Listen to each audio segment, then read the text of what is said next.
Hey guys, Jobo here. So, got a really cool theory for y'all today that's going to touch on a lot of different topics and then bring them all together. The main topics are going to be Robin and her relationship with the revolutionaries, Crocodile as well, and the ancient weapons. This theory could potentially blow your mind, so stay tuned through all of it. I suggest watching the entire video, and then hopefully this is a theory that you'll remember in the future. But let's get right into this. So if you guys remember, whenever the Straw Hat crew was separated on Shabondi and all the members were sent to various places, Robin was sent to the bridge in Tequila Wolf, where the revolutionaries happened to be at that exact moment and made contact with them.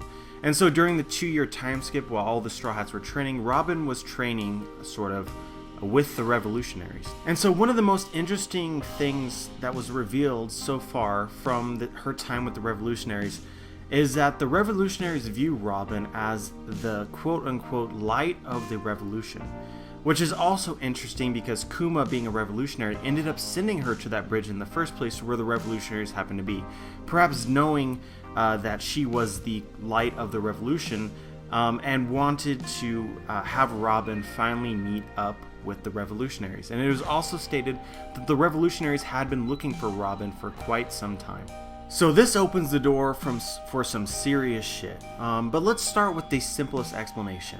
Why would Robin be called the light of the revolution? Why would the revolutionaries be looking for her in the first place? Well, the simplest answer is that Robin was the only survivor of Ohara, the land that fought against the world. And they ended up losing, but as far as we're aware of, they're one of the few groups that actually stood against the world government and tried to basically fight against the corruption and the destroyed history. And so with this being said, it's really possible that the revolutionaries just view Robin as the sole survivor of a group that fought against the world, and that because of that, there's some sort of symbolic importance of Robin for the group. But I find this answer to be lacking, mainly because there's one key characteristic that Robin has that no one else in the world of One Piece has except for Oden Kozuki, and that's her ability to read the poneglyphs. And so I find this answer to be a lot more fulfilling, which is that the revolutionaries call Robin the light of the revolution because Robin is the person that they know of in the world that can read the poneglyphs, which suggests that the revolutionaries value the idea of finding out the true history and everything that is written on the poneglyphs. And so I think this ties really well with the idea of the Revolutionary Army. I've discussed my thoughts on the true history, but it obviously is described to us as a text that describes the battle between the ancient kingdom and the 20 kings. The 20 kings won and went on to become the world government. And then in order to protect their history, the ancient kingdom inscribed their ideals and their history on these tablets that were indestructible. And so I guess you can imagine that if the world government were to be hiding these stone tablets, that there's something really damning on them that will lead people to not like the world government for whatever reason. You can use your imagination here. And so what I think this implies is that somebody who reads the true history would be motivated to try and take down the world government and sort of continue on the fight between the ancient kingdom and the 20 kings, but in present day. So carry on the will of the ancient kingdom and fight against the now world government. And you'll notice that the revolutionaries are currently doing that. But what's interesting is that Dragon and the other revolutionaries, they don't seem to be collecting the true history. In fact, it would be very difficult to do if they didn't have anyone who could read the poneglyphs. They instead seem to be focusing on sort of rescuing the kingdoms and the people that are being persecuted by the world government. But I'm going to make a little jump in logic here that I think is really interesting. What if Dragon and the revolutionaries already know the true history? The reason that I say this is because the revolutionaries already seem to be doing what it is that the poneglyphs really want, which is that they want people to read the true history and then continue the fight versus the world government. The revolutionaries are already doing that. We also see that they value Robin and sort of the idea of reading the poneglyphs, which is really interesting by itself. How did the revolutionaries or Dragon, if it's true that they wanted Robin because of her ability to read the poneglyphs, come to understand that the poneglyphs were important and something that needed to be read. To me, this would imply that the revolutionaries already have read or have access to some information related to the Void Sentry. So if you guys remember, Inuarashi sort of explained Raftel and the journey to the Straw Hats near the end of the Zoe arc. And in there he described a place that once somebody reached this destination, they would become aware of the island of Raftel, its existence, and sort of the journey for the poneglyphs. And so this makes me wonder, has Dragon visited this island? This train of thought would lend to the idea that Dragon was previously a pirate. But I don't think Dragon has been a pirate, because if he was a pirate back in the day, I would imagine that he would still be a pirate today. But he has a distinct title. It's that of a revolutionary, not a pirate, which is, there's similarities between revolutionaries and pirates, but they're inherently different. So I don't think Dragon was ever a pirate. So I don't ever think that he sailed the seas in search of adventure like a pirate would. So it definitely makes you think that Dragon himself has never been on this island that's at the end of the New World, which lets people know of Raftel and the journey for the poneglyphs. But this explanation alone isn't the only way that Dragon could have come to understand that the poneglyphs were important and something that needed to be found. Another way is that he was potentially told this by someone who had visited that island themselves. And I'm of course talking about Gol D. Roger. One of the most interesting things revealed about Gol D. Roger's execution is that in Chapter 0 we see people, famous people, that attended his execution. And all of them share one trend, which is that they were all pirates. We have Buggy and Shanks who are on Roger's crew. We have several of the Shishibukai, Crocodile, Doflamingo, and Gecko Moria. And they all seem to have inherited something from Roger, as Rayleigh put it. And then the one person there that really sticks out like a sore thumb is Dragon.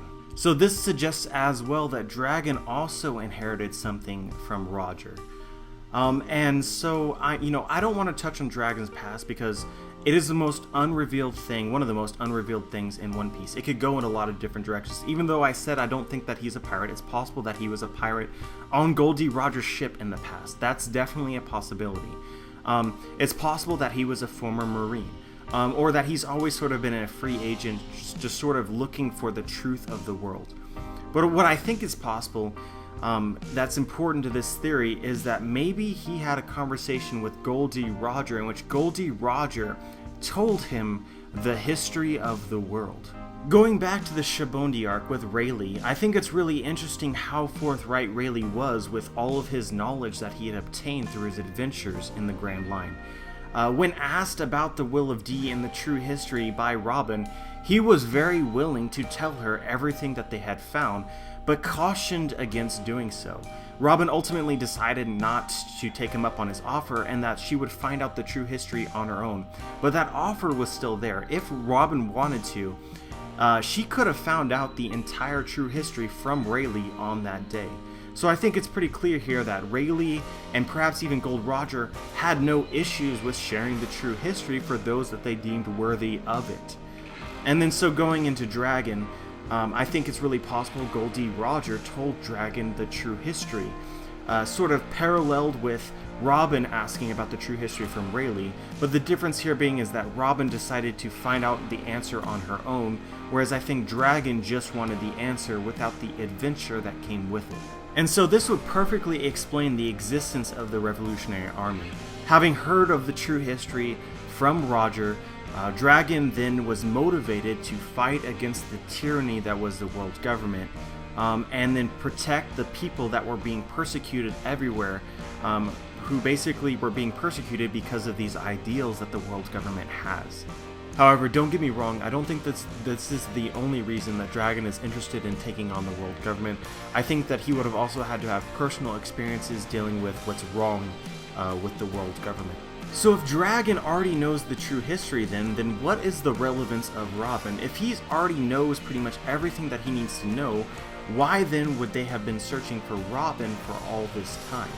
Well, learning the true history is one thing, but I think that there's another element that I think is necessary for someone if they were planning on taking down the world government. And I think this element was shared by the Ancient Kingdom back when they fought the 20 Kings, which is that I believe that the ancient weapons are necessary in the final endgame for anyone who wants to fight against the world government. And what's interesting about the ancient weapons is that knowing of their existence is different to obtaining them.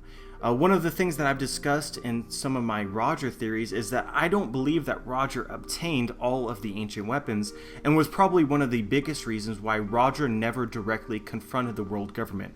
He was continuing his adventure, searching for poneglyphs, hoping to discover the ancient weapons, but ultimately was unsuccessful because, for one, we know for a fact that Poseidon was not yet born in the time that Roger sailed the seas. So I think this would be the role of Robin. This is why the revolutionaries are looking for Robin.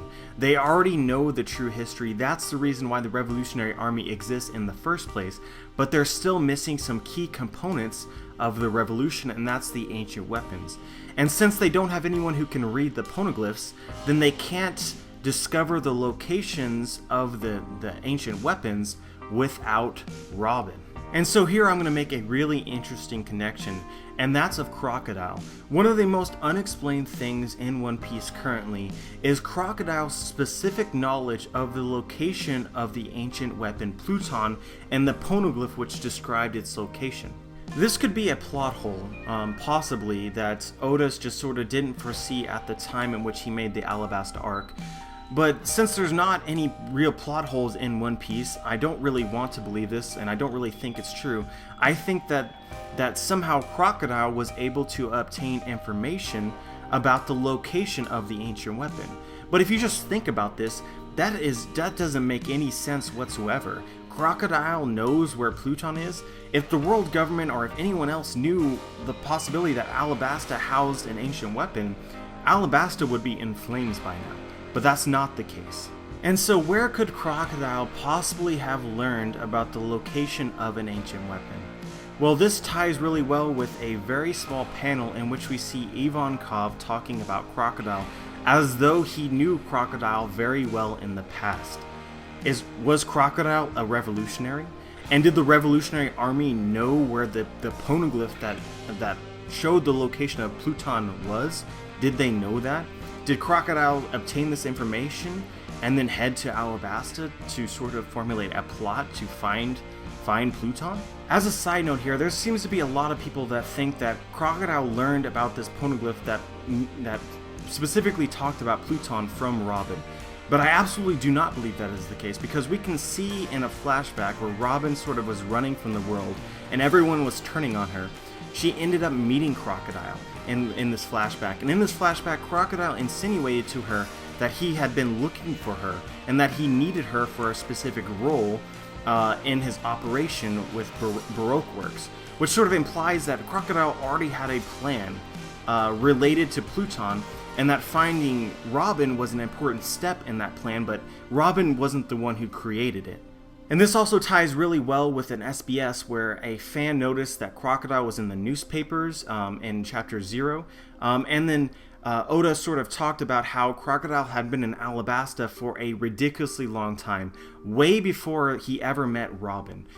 So again suggests that Crocodile for the longest time has known that the poneglyph in Alabasta talked about Pluton. Otherwise, why would he have been there for as many years as he was, without even Robin as part of Baroque work? And so going back to the answer that I came to, that Crocodile learned of Pluton and the poneglyph that described its location from the revolutionaries, we must ask ourselves, why didn't the revolutionaries themselves attempt to obtain Pluton in Alabasta? And my answer to this is, what were they going to do? How were they going to find Pluton if they didn't have any means of reading the poneglyphs? Remember that the poneglyph in Alabasta, which described the location of Pluton, is not Pluton. So even if you know that that poneglyph exists and that it describes the location of the Pluton, you're still not going to find the Pluton unless you can read the poneglyph. And so that's just my simplest answer for why the revolutionaries weren't in Alabasta, is because they were waiting to find Robin or somebody else who could translate the poneglyph before they went out and searched for that ancient weapon. And so that's it, guys. I think that it's really possible that the reason that Robin is the light of the revolution is that the revolutionaries need Robin to interpret the poneglyphs, and specifically interpret the poneglyphs that describe the location of the ancient weapons, so that they can collect the ancient weapons and use them in their fight versus the world government, which is imminent. That it's going to happen at some point in time. The revolutionaries are going to attack the world government, I feel like, or at least that is their plan. And so what happened in the 2-year time skip with Robin and the revolutionaries? It's really interesting that during this time skip we've seen pretty much what's happened with all the Straw Hats except for Robin. Robin, what had happened other than meeting with the revolutionary army is completely unrevealed. What did she tell them? Did she help them in some way, or did she reject the idea of telling them of the weapons that can destroy the world? We can't really be sure at this moment. And if the revolutionary army is looking for the ancient weapons, will they actually find all 3 of them? Or will they find some of them? Will they use them against the world government? One thing that I find incredibly interesting about this whole thing is that in a previous theory I speculated that the ancient kingdom didn't actually use the ancient weapons like the world government fears that they'll be used today, and like we're led to believe, as weapons capable of destroying the world. I do believe that they are capable of destroying the world, but I don't believe that the ancient kingdom used them in that capacity. And I think that each ancient weapon has a specific purpose and goal related to the ancient kingdom outside of just causing destruction and mayhem. I'll go ahead and link that theory in the description for you guys to check out. It doesn't have a whole lot of views because it was one of the first ones that I put on YouTube.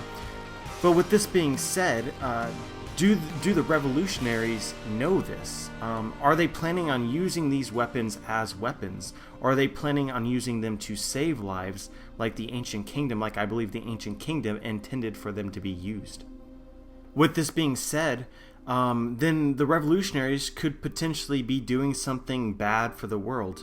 The ancient weapons are dangerous weapons that are really capable of doing harm to the world, and you have to be very careful about how that you use them.